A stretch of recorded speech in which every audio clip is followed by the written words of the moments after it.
မြမမီရထားသည့်မဟာတကြံနှစ်တဲ့ကိုရုံးပရကာလအတွင်းခီးသွွားပြည်သူများနှင့်ဌာနဆိုင်ရာဝန်ထမ်းများအစဉ်ပြေစွာခီးသွွားလာနိုင်ရေးအတွက်ပုံမှန်ပြေးဆွဲပေးလျက်ရှိတဲ့ရထားများဖြင့်ရန်ကုန်နေပြည်တော်ရန်ကုန်ပြည်ရန်ကုန်နှင့်ရန်ကုန်မော်လမြိုင်ရန်ကုန်ခီးစဉ်များကိုအထူးရထားများတိုးချဲ့ပြေးဆွဲသွားမှာဖြစ်တယ်လို့သိရပါတယ်။သတင်းပြေဆုံးကိုဆက်လက်တင်ပြပေးမှာဖြစ်ပါတယ်ခင်ဗျာ။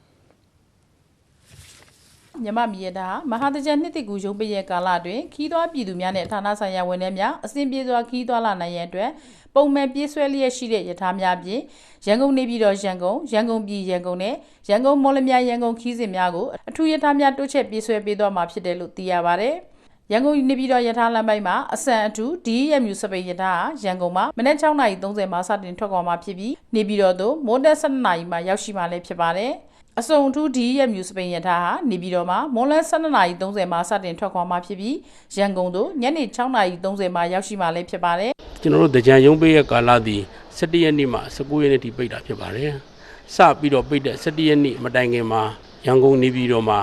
အစုံအစံရထားများပြေးဆွဲပြီးတော့ရန်ကုန်မော်လမြိုင်10ရက်နေ့မှာအစံရထား17စနစ်မှာအစုံအစံရထားရန်ကုန်ပြည်ဘက်အချမ်းမှာကျတော့10ရက်17ရက်12ရက်မှာအစုံအစံရထားများပြေးဆွဲသွားမှာဖြစ်ပါတယ်။10ရက်နေ့မှာရန်ကုန်မော်လမြိုင်အစံရထားသည်9:15ထွက်ပြီးတော့မော်လမြိုင်ကို18နာရီရောက်မှာဖြစ်ပါတယ်။အစံအထူးရန်ကုန်ပြည်ရထားသည်13နာရီထွက်ခွာပြီးပြည်ဘူတာသို့20နာရီ55ရောက်ရှိမှာဖြစ်ပါတယ်။အစုံအထူးဆိုပြီးတော့ပြည်ရန်ကုန်ရထားကတော့22နာရီ30မှာပြည်ဘူတာထွက်ခွာပြီးရန်ကုန်ဘူတာသို့မနေ့6နာရီ30ရောက်ရှိမှာဖြစ်ပါတယ်။မော်လမြိုင်ကနေပြန်လည်ထွက်ခွာမဲ့မော်လမြိုင်ရန်ကုန်အစုံအထူးရထားသည်လည်း9:15ထွက်ခွာပြီးတော့နောက်19:55ကိုရန်ကုန်သို့ရောက်ရှိမှာဖြစ်ပါတယ်ခင်ဗျာရုံးပိတ်ရက်သည်19ရက်နေ့ထိအောင်ပိတ်တာဖြစ်တဲ့အတွက်19-20ရက်များကိုလည်းအစုံအထူးအစံထူးများကိုရန်ကုန်ပြည်ရန်ကုန်မော်လမြိုင်ရန်ကုန်နေပြည်တော်လမ်းပိုင်းများမှာပြန်လည်ပြေးဆွဲပြီးတော့မှာဖြစ်ပါတယ်ခင်ဗျာရန်ကုန်နဲ့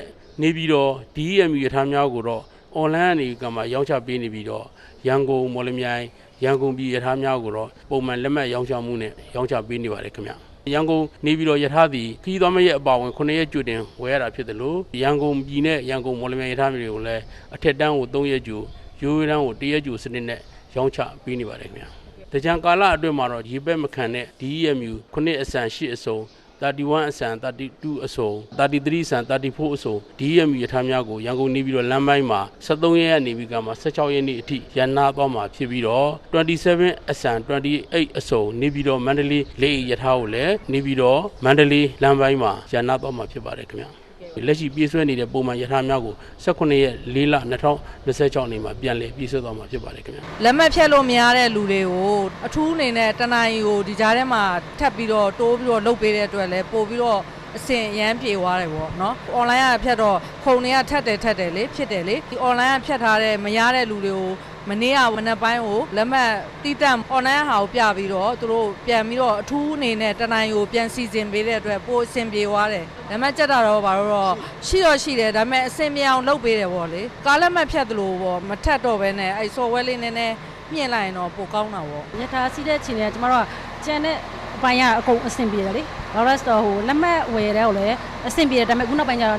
ရထားစီးတဲ့လူတွေတအားများတာတော့ဟိုလက်မှတ်လေးဝယ်တာ line ကျက်တာတွေတခုပဲပေါ့ကျမတို့ဂိတ်အစဆုံးဆို9ရက်ဝယ်လို့ရတယ်ဂျားပူတာဆိုရင်တော့3ရက်ဝယ်လို့ရတယ်လို့ပြောထားပါတော့9ရက်ဆိုတော့ကိုညံမဲ့ရက်ကတေးချနေဆိုတော့ကျမတို့ကြိုတော့ဝယ်တာပေါ့တကြံရက်ထဲမှာလည်းရထားထွက်တယ်လို့ပြောတာဂျားရက်ကိုလည်းဒီရက်မြူကတော့မရှိဘူးသူက19ရက်မှပြန်ထွက်မှာတော့အကုန်လုံးကတော့ဂျားရက်ကိုတော့ဟိုရိုးအမြန်ရထားရှိတယ်ပေါ့ပြောတန်းစင်ကန်းပါညာအစတအားတန့်ချင်းတက်ရတာပေါ့နော်တုံးတဲ့ခီးသွားပြည်သူကလည်းကိုယ်တန့်ရှင်းလေးတာ73မယ်ဆိုကျမတို့ကဒါနောက်ဆိုရင်ဒါရထားနဲ့သွားတဲ့လူကပို့ပြီးတော့များလာမှာပေါ့online ကနေပြီးတော့ဝယ်ရတာတော့အဆင်ပြေပါတယ်ကိုကြိုက်တဲ့ရထားလက်မှတ်နံပါတ်ကိုရွေးပြီးတော့ဝယ်ရတဲ့အတွက်ဒီဘူရာကြီးမှာလည်းကြိတ်တိုးနဲ့တန်းစီပြီးဝယ်ကြလည်းမလို့အဆင်ပြေပါတယ်ဖုန်းထဲကနေပြီးတော့ရထားလက်မှတ်ကလေးကကျပါတယ်ဘူရာကြီးမှာဖုန်းလေးကိုပြပြီးတော့လက်မှတ်လေးထုတ်ယူပါတယ်ရှင်ကိုအိမ်မှာကိုနေပြီးတော့ line ပေါ်ကနေဝယ်ရတဲ့အတွက်အဆင်ပြေမှုရှိပါတယ်ရှင်ရထားစီးခီးသွွားပြည်သူများအစီအပြေစွာသွားလာနိုင်ရေးအတွက်ရန်ကုန်ပြည်ရန်ကုန်နဲ့ရန်ကုန်မော်လမြိုင်ရန်ကုန်လမ်းပိုင်းမှာအထက်တန်းလက်မှတ်အား3ရက်ကြိုတင်ရေး၎င်းရိုးရိုးတဲ့လက်မှတ်ကို1ရက်ကြိုတင်ရေး၎င်းသက်ဆိုင်ရာဘူရာများမှာဝယ်ယူနိုင်ကြောင်းလည်းသိရပါတယ်